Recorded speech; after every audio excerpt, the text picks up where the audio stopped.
आजाद ने किया कृषि कानून संबंधित फैसले में विलंब पर जताया रोष। कहा समय रहते जागती सरकार तो बच सकती थी कई जाने।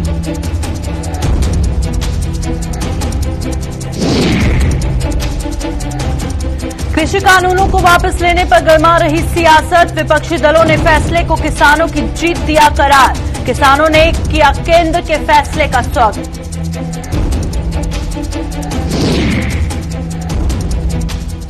श्री गुरु नानक देव जी को लोग कर रहे नमन। प्रकाशोत्सव पर गुरुद्वारों में उमड़ा श्रद्धा का सैलाब। उपराज्यपाल ने लोगों को दी दिल से बधाई।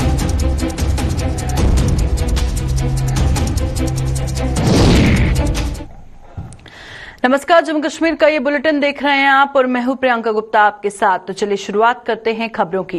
कृषि कानूनों को वापस लेने के केंद्र सरकार के फैसले का स्वागत करने के साथ साथ पूर्व सीएम व कांग्रेस के वरिष्ठ नेता गुलाम नबी आजाद ने इस फैसले में विलंब पर नाराजगी जताई है। आजाद ने कहा कि सरकार संसद में इस बिल पर चर्चा के समय या फिर इस चर्चा के बाद लगे संसद के सत्रों में ये कानून वापस लेती तो ये किसानों के लिए बेहद कारगर साबित होता।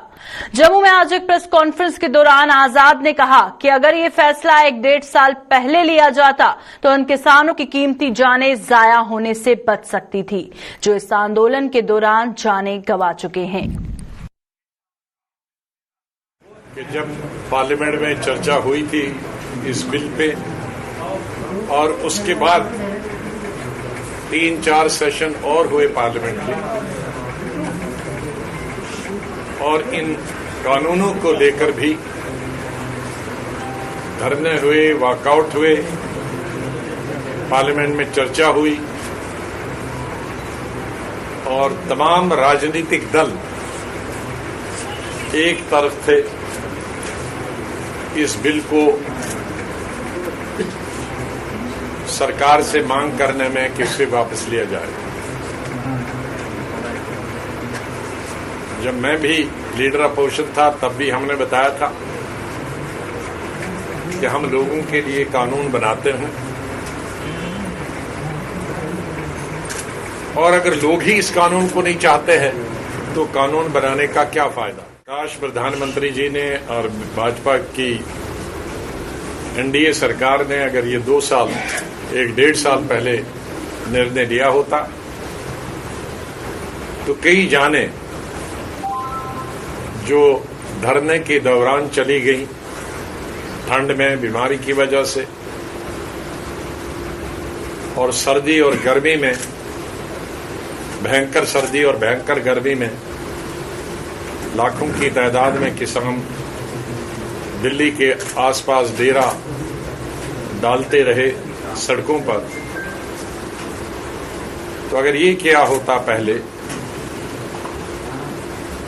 तो पार्लियामेंट का भी मान सम्मान रहता,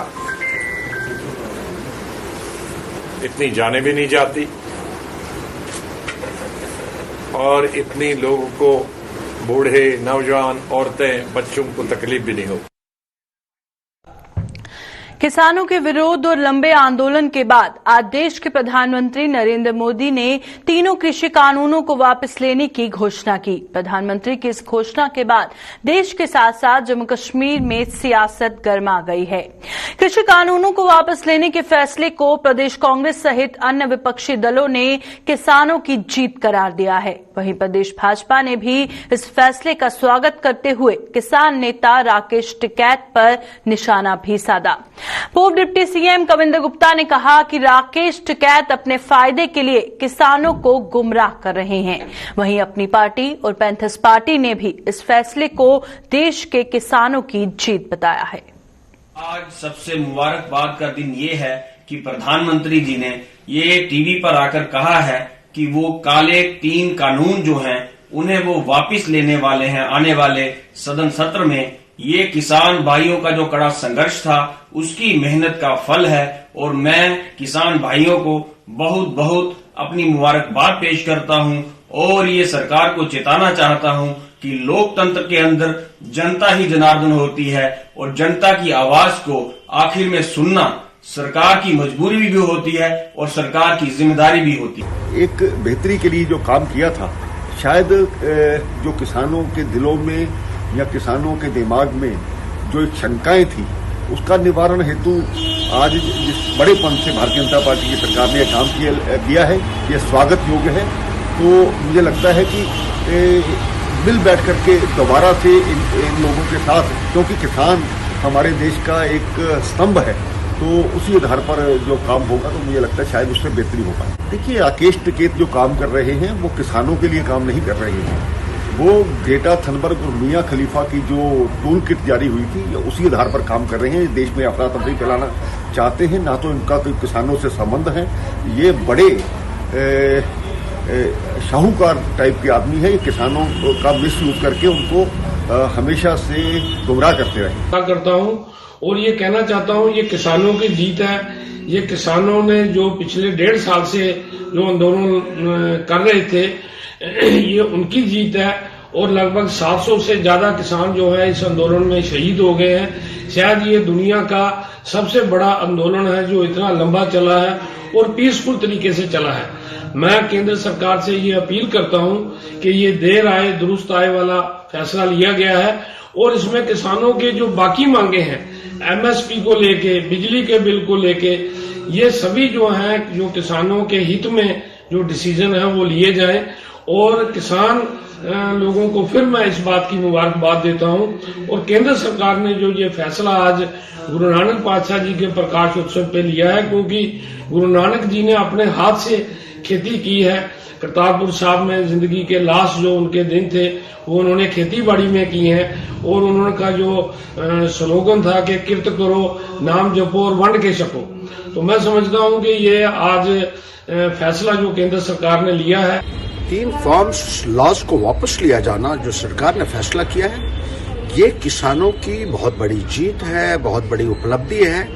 और इसके लिए हिंदुस्तान के तमाम किसानों को मुबारकबाद देना चाहता हूं। एक पैगाम भी है इसमें कि जोर जबरदस्ती से किसी भी निजाम को चलाया नहीं जा सकता। आप दबाकर, डराकर, धमकाकर जमहूरियत में कभी भी कामयाब नहीं हो सकते हैं। लोगों को साथ लेकर चलना और लोगों को कॉन्फिडेंस में लेकर फैसले लेना, ये सरकार की हमेशा कोशिश भी होनी चाहिए। और एक बहुत बड़ा सबक सरकार के लिए भी है और एक बहुत बड़ा पैगाम इसमें यह भी है कि आज की तारीख में भी जो लोग सरकार की जन विरोधी नीतियों के खिलाफ आवाज उठा रहे हैं, एक ना एक दिन उनको भी कामयाबी जरूर मिलेगी। वहीं किसानों ने सरकार के इस फैसले का स्वागत करने के साथ साथ सरकार से उनके हितों को ध्यान में रखते हुए नए कानून बनाने की मांग की है। इन किसानों के मुताबिक सरकार को ऐसे कानून बनाने चाहिए जिनमें बर्बाद हुई फसल का तुरंत मुआवजा मिलने के साथ साथ छोटे किसानों को भी लाभ मिल सके। खासकर सरकार की तरफा, नरेंद्र भाई मोदी की तरफा ਜਿਹੜੇ 3 कृषि कानून बने थे वो वापस लेते गए ना, ਉਹਦਾ ਸਵਾਗਤ ਕਰਦੇ ਆ।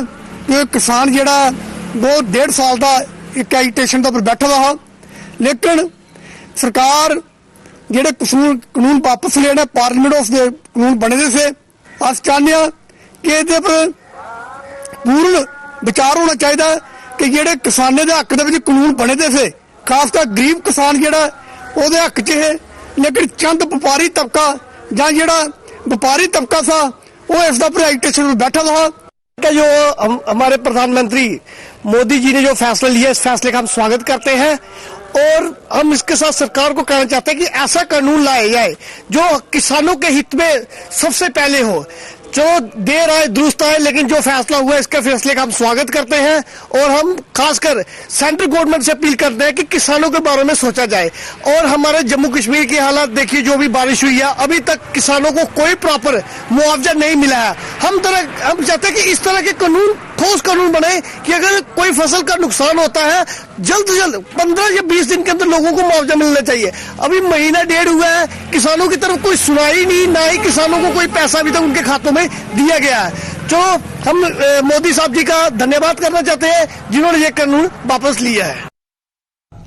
आम आदमी पार्टी ने किसान नेता राकेश टिकैत के उस फैसले को अपना समर्थन दिया है जिसमें उन्होंने कहा कि जब तक संसद में तीनों कानून वापस लेने का ऐलान नहीं किया जाता तब तक आंदोलन खत्म नहीं किया जाएगा। आम आदमी पार्टी की जम्मू कश्मीर इकाई के नेता ओम प्रकाश ने आज एक प्रेस कॉन्फ्रेंस के दौरान ये घोषणा की। उन्होंने इस आंदोलन को सफल बनाने के लिए किसान संगठनों का आभार जताया कि जब तक पार्लियामेंट के अंदर इन तीनों कानूनों को रद्द नहीं किया जाता और इसके ऊपर एक रोड मैप नहीं तैयार किया जाता मिनिमम सपोर्ट प्राइस के ऊपर।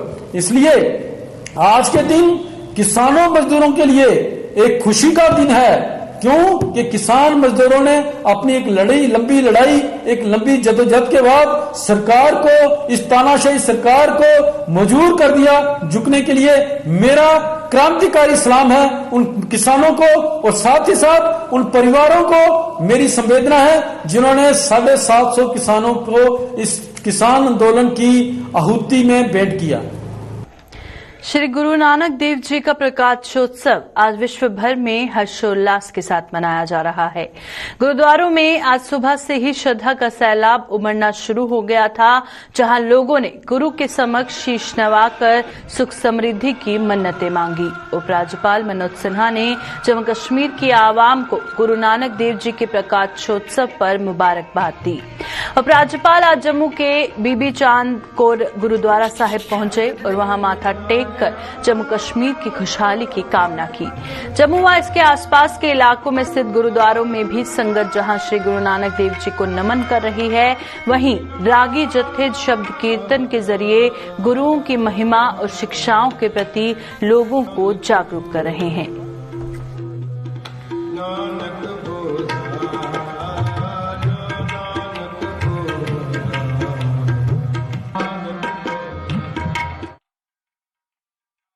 का खालसा वाहिगुरु जी की फतेह।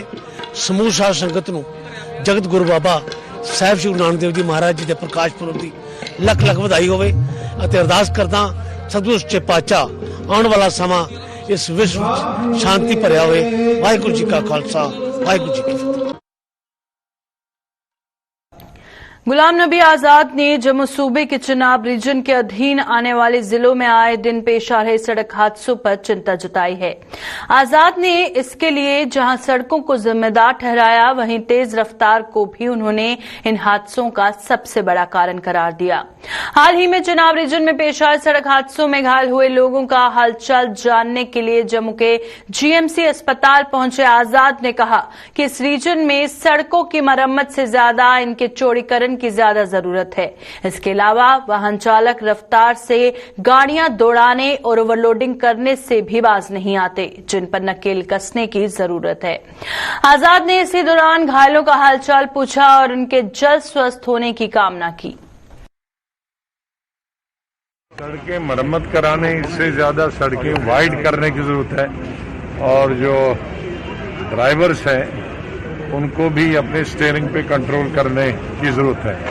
तो बहुत क्योंकि जिग-जैग है, मोड़ है, तो ड्राइवर बड़ी स्पीड से जाते हैं और ओवरलोडिंग। 3 कारण है, सड़क छोटी है, ड्राइवर तेज चलते हैं और ओवरलोडिंग, ये 3 कारण है। कठुआ पुलिस ने चोरी के एक मामले को सुलझाते हुए 2 चोरों को धर दबोचा है। इन दोनों से एक मकान में से इनमारी कर चुराया गया 8 लाख रुपए की कीमत का 16 तोले सोना और 11,500 रुपए नगद बरामद किए गए। इन दोनों चोरों की पहचान नितिश शर्मा निवासी वार्ड नंबर 19 कठुआ और मुकेश कुमार निवासी वार्ड नंबर 4 कठुआ के रूप में की गई है, जिन्होंने कठुआ के ही शिवानगर इलाके में राजकुमार नामक शख्स के आवास पर चोरी की वारदात को अंजाम दिया था। पुलिस के मुताबिक ये दोनों ड्रग्स के आदी हैं और नशे की जरूरत को पूरा करने के लिए इन्होंने ये चोरी की थी।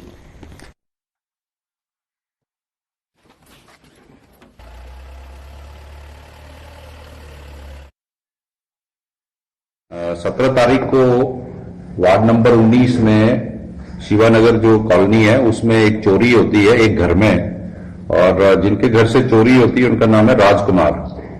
और उनके घर में हफ्ते बाद शादी थी और बहुत सारा गोल्ड और कैश भी वहां पे था उनके घर में, और वो चोरी होती है और उसके बाद वो मेरे पास आते हैं। हमने कठुआ पुलिस की एक स्पेशल टीम्स बना के उसमें एक स्पेशल फोकस डाल के 24 घंटे के अंदर हमने ये उनकी गोल्ड आइटम थी, वो कोई 160 ग्राम के आसपास थी। 16 तोले सोना था उसमें, जैसे आप देख सकते हैं कि इसमें रिंग्स हैं, मंगलसूत्र है, यहाँ पे बैंगल्स हैं, और कोई 8 से 10 लाख का ये सोना रिकवर किया है। और उसके साथ साथ कैश भी उसमें कोई 18 से 20 हजार रुपया रिकवर किया है। जिन लड़कों अभी तक जो प्रिलिमिनरी इन्वेस्टिगेशन इनके साथ की गई है रिकवरी के बाद, ये लड़के ड्रग एडिक्ट्स हैं और उसी के चलते इन्होंने ये चोरी की है। खेलों के क्षेत्र में जम्मू को एक और बड़ी उपलब्धि हासिल हुई है। जम्मू को पहली बार राष्ट्र स्तर की जिम्नास्टिक चैंपियनशिप की मेजबानी करने का गौरव हासिल हुआ। इस चैंपियनशिप का आयोजन जम्मू कश्मीर जिम्नास्टिक एसोसिएशन द्वारा स्पोर्ट्स काउंसिल के सहयोग से किया जा रहा है। जम्मू कश्मीर जिम्नास्टिक एसोसिएशन के चेयरमैन राजेश गुप्ता ने आज एक प्रेस कॉन्फ्रेंस के दौरान ये जानकारी दी और उन्होंने बताया कि इस चैंपियनशिप में भाग लेने के लिए देश भर के 600 खिलाड़ी जम्मू पहुंच रहे हैं। ये चैंपियनशिप जम्मू में खेलों के साथ साथ पर्यटन को बढ़ावा देने में बेहद कारगर साबित होगी। पूरे भारतवर्ष की सभी स्टेटें और सभी यूनियन टेरिटरीज में से जो नेशनल फेडरेशन है उन्होंने जम्मू को चुना है इस नेशनल चैंपियनशिप के लिए, जो कि पहली बार यहां पे होने जा रही है। इस काम के लिए कि जो इतना बड़ा यहाँ पे बढ़िया कैंपस बना है जिम्नास्टिक्स का, उसके लिए जम्मू कश्मीर के राज्यपाल, जम्मू के मेयर और ये सारी एडमिनिस्ट्रेशन बहुत बहुत बधाई की पात्र है कि जिनके नेतृत्व के दौरान इस तरह के आयोजन का जम्मू को मौका मिला है। और मैं ये एश्योर करना चाहता हूं कि स्पोर्ट्स काउंसिल और जेएनके स्पोर्ट्स काउंसिल और जेएनके जिम्नास्टिक एसोसिएशन, क्योंकि ये ज्वाइंटली इसको आयोजित कर रहे हैं, हम समाज की तरफ से ये एश्योर कर सकते हैं कि इसमें समाज का भी पूरा सहयोग मिलेगा और साइमल्टेनियसली ये जो इवेंट है स्पोर्ट्स और टूरिज्म दोनों को बढ़ाने में बड़ा एक मददगार साबित होगा। जम्मू में हर साल कार्तिक पूर्णिमा पर लगने वाले वार्षिक चिड़ी मेले को प्रशासन द्वारा कोरोना के कहर के कारण रद्द किए जाने के फैसले की भले ही लोग निंदा कर रहे हैं, लेकिन ये विरोध किसी भी सूरत में सही नहीं ठहराया जा सकता। चिड़ी देवस्थान पर भले ही कोरोना के वजूद में आने से पहले जितनी भीड़ उमड़ती थी वैसी भीड़ इस बार नहीं उमड़ रही, लेकिन अभी भी यहाँ जो हालात उत्पन्न हो रहे हैं उनसे महामारी के ओर फैलने का खतरा बदस्तूर बना है। देवस्थान पर ना तो शारीरिक दूरी दिख रही है और कई श्रद्धालुओं के लिए मास्क भी कोई मायने नहीं रख रहा। श्रद्धालुओं की मनमानी और लापरवाही बेहद घातक साबित हो सकती है। पुलिस प्रशासन के अधिकारी हालांकि मौके पर मौजूद रहकर लोगों को समझा रहे हैं, लेकिन इसके बावजूद भी उन पर इसका कोई असर नहीं हो रहा। देखिए वो एडमिनिस्ट्रेशन का अपना मंदिर का निर्माण इस प्रकार से किया गया जिसमें बाबा बुआ की दो मूर्तियां लगा कि साथ जो है दोबारा वापस आ रहा है, उसके चलते उन्होंने मेले को रद्द किया। लेकिन फिर श्रद्धालु जो है वो अपने माता दे रहे हैं। बीच की मूर्ति बुआ दादी ने बनाई थी, इन्हें हम बुआ दादी जी का मंदिर कहते हैं, लेकिन अंदर कोई कोरोना महामारी के कारण चिड़ी मेले को रद्द करने का ये फैसला मड ब्लॉक के गन्ना उत्पादकों पर भारी पड़ा है। इन गन्ना उत्पादकों के मुताबिक चिड़ी मेले में भाग लेने के लिए स्थानीय लोगों के साथ साथ बाहरी राज्यों के श्रद्धालु भी यहां बड़ी संख्या में आते थे और वो यहां के गन्ने को प्रसाद के रूप में अपने अपने घरों को ले जाते थे। मेले का आयोजन न होने के कारण गन्ने की बिक्री न होने से उन्हें भारी नुकसान पहुंचा है। उम्मीद असें पूरा साल भर रखने गन्ना साढ़ा कम से कम 15 दिन बिकदा, अच्छे रेट भी बिकदा। ये गन्ना चिड़ी मेले की शिकायत है, अज दिन परंपरा ही चलती आई है, परंपरा चलती आई है। शिकायत लोग मेरा गन्ना लेंदे बड़े शौकी बन लेंदे। कितना गन्ना लाया था इस वेले? इस वेले मारे इतने चिड़ी बाबत ला के कोई 5-6 ग्राम जो गन्ना लाते उन्हें जाइए एप्पल महीना अगर बिके नहीं होगा तो नहीं बिकेगा। 2 कनाल गन्ना ला लगा 20,000 रुपये खर्चा आएगा। 5-6 ग्राम जो चिड़ी मेले लगे पिछले पाते हर रोज गन्ना लाते, इन्हें पूरे साल की उम्मीद रखी होंगी कि असें गन्ना बेचना। पिछले साल भी गन्ना इं सड़िया, इस साल भी दिखो अगर गौरमेंट कुछ ना कुछ साड़ी मदद करे तो अस गौरमेंट तो बड़े आदि चिड़ी के मेले पर इत्थे अस बेलनियां भी लाने इं भी गन्ना बेचने बाहर जेह्ड़े श्रद्धालु आंदे न गन्ना खरीदियै लैंदे न कि चलो इयां बाबे जित्तो दा प्रसाद समझियै। हुण कोई 2 साल होई गेआ कि इयां फसल जेह्ड़ी खज्जल गै होंदी रेही। इस बारी सोचे दा कि इस बारी चलो बाकी दे फंक्शन होआ दे न ते मत मेला भी लग्गी गेआ, गौरमेंट ने भी मेला भी परती रद्द करी ओड़ेआ ते फसल परती बर्बाद गै होआ दी है। किन्ना नुकसान होया जी वजह कन्नै? एह्दे कन्नै सर अस कनाली जा कम से कम चलो शैल फसल लग्गी दी 20-25 हज़ार रुपया कमाने आं ते 20-25 हज़ार रुपया नुकसान लाई लैओ कनाली दा होआ दा साढ़ा। फसल खड़ोती दी है, उ'नें फसल बसाखी दे बाद कुदै बिको कुदै मंडी जाइयै नेईं मुश्कल है। एक ते साढ़े खेतर इ'यां रौह्ने न काफी चिर इ'यां पेदे बर्बाद होए दे, दूई फसल नहीं एह्दे पर लग्गनी, कन्नै इ'यां घाटा असें उत्थै मंडी दे ओल्लै इन्ने पैसे थ्होने नहीं है। जम्मू के तालाब तिल्लू के विजयनगर लेन नंबर 2 में रेजिडेंट वेलफेयर एसोसिएशन ने जेएमसी द्वारा किए जा रहे डीप ड्रेन के कार्य को लेकर प्रदर्शन किया। प्रदर्शन कर रहे इन लोगों का कहना था कि जहां से नाले की शुरुआत की गई वहां पर काफी चौड़ाई रखी गई है, लेकिन नाले के अंतिम छोर में उस चौड़ाई को कम कर दिया गया है। इस तरह से नाले में से पानी की निकासी किस तरह से हो पाएगी? उन्होंने प्रशासन से अपील की है कि इस मामले का जल्द निपटारा किया जा सके। President resident welfare association number 2 के साथ ये यहाँ के सभी रेजिडेंट्स हैं, यहाँ के मेंबर्स हैं। यहाँ गवर्नमेंट ने एक म्यूनिसिपैलिटी ने यूईडीडी के थ्रू सुंदरनगर से एक डीप ड्रेन का काम शुरू किया है जो इस गली में आके इस नाले के साथ मिलेगा। जैसे कि आपने बाहर देखा, बाहर वो चौड़ाई जो है उसकी वो 8 फुट खुदाई कर रहे हैं और 10 फुट गहरी कर रहे हैं, और लेकिन यहाँ पे पानी के निकलने की जगह सिर्फ 3 फुट है। आप देखेंगे एक तरफ किसी का घर है और एक तरफ ये नाले की पुली है। ये या तो नाले की पुली को तोड़ेंगे या घर तोड़ेंगे, क्या करेंगे? और अगर ये इतनी ही बिठ रखेंगे तो पीछे इतनी खुदाई क्यों कर रहे हैं? तो यहाँ डिपार्टमेंट को हम बड़ी बार मिल चुके हैं, बड़ी बार कह चुके हैं, हर बार हमें ये कहते हैं कि आपसे मिल बैठ के मशवरा करके ही काम करेंगे। मांगना चाहते हैं जो डीपीआर एक जो गलत बनी हुई है उसकी अलाइनमेंट को चेंज किया जाए। इनके पास और भी 2 वायबिलिटीज हैं, ये जबरदस्ती इस गली में क्यों घुस रहे हैं? हमारी सरकार से सीधी और सिंपल सी डिमांड है, इस अलाइनमेंट को ठीक किया जाए। सड़क हादसों की वजह से न जाने कितने लोग अकस्मात ही मौत को प्राप्त हो जाते हैं।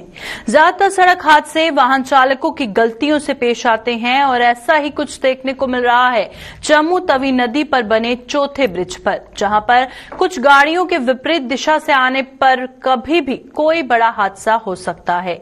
हालांकि पुलिस ऐसे वाहन चालकों के खिलाफ कार्रवाई भी करती है, लेकिन उसके बाद भी कुछ लोग सुधरने का नाम ही नहीं लेते। चौथे ब्रिज पर विपरीत दिशा से आ रही गाड़ियों के खिलाफ लोगों ने कड़ी से कड़ी कार्रवाई करने की मांग की है। मैं मीडिया के माध्यम से यह कहना चाहता हूं पुलिस को और सरकार को कि काफी बार हम यहां से रोज निकलते हैं, लोग रॉन्ग साइड को आते हैं। यहाँ एक रास्ता निकाला हुआ है फ्लाई मडाल को, तो लोग आते हैं रॉन्ग साइड पे, एक्सीडेंट होते हैं, काफी परेशानी होती है। कोई अच्छे काम के लिए जा रहा है, कोई बुरे के लिए जा रहा है। तो जो अच्छे के लिए जा रहा है वो भी बेचारा फंस गया, जो बुरे के लिए जा रहा है वो भी फंस गया। तो इस चक्कर में पुलिस वालों के पहले भी उन्होंने नाका लगाया था काफी लोगों के चलान के, लेकिन पब्लिक जो है वो नहीं सुधर रही। हम ये कहना चाहते हैं कि पुलिस वालों को यहाँ पे एक परमानेंट नाका रखना चाहिए और जो बंदा रॉन्ग साइड पे आता है उसकी गाड़ी सील्स करनी चाहिए। अगर वो 10 की गाड़ी सील्स करेंगे तो 10 सुधरेंगे।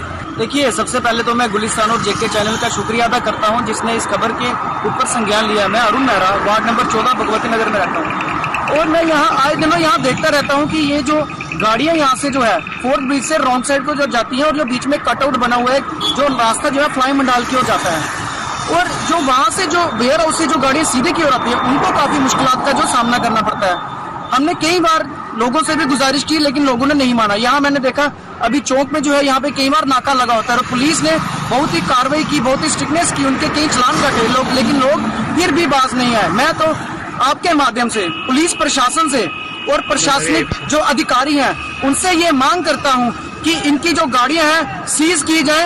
और आप मेरे पीछे ये देख लीजिए, ये रॉन्ग साइड में गाड़ी जा रही है, इनको अपनी जान की कोई परवाह नहीं है, ताकि आगे से जो सीधे जो लोग आ रहे हैं उनको कितनी मुश्किलात का सामना कर सकता था। लेकिन मैं आपके माध्यम से पुलिस प्रशासनिक और जो प्रशासनिक अधिकारी जो तमाम यहाँ से जो जुड़े हुए हैं, मैं उनसे ये रिक्वेस्ट करता हूँ कि जो भगवती नगर का फोर्थ ब्रिज जो है, यहाँ पे एक नाका लगाया जाए, सुबह से शाम तक नाका लगाया जाए, ताकि जो यहाँ पे जो रॉन्ग साइड जो गाड़ियाँ जाती हैं, जो लोगों के लिए मुश्किलात का सामना करना पड़ता है और लोगों को अपनी जान जो जोखिम में डाल के यहाँ पे आना पड़ता है, ताकि ये जो रॉन्ग साइड वाले जो लोग हैं, इनकी जो हालत है वो इनकी सुधार दी। अभी के बुलेटिन में फिलहाल इतना ही, दीजिए इजाजत, नमस्कार।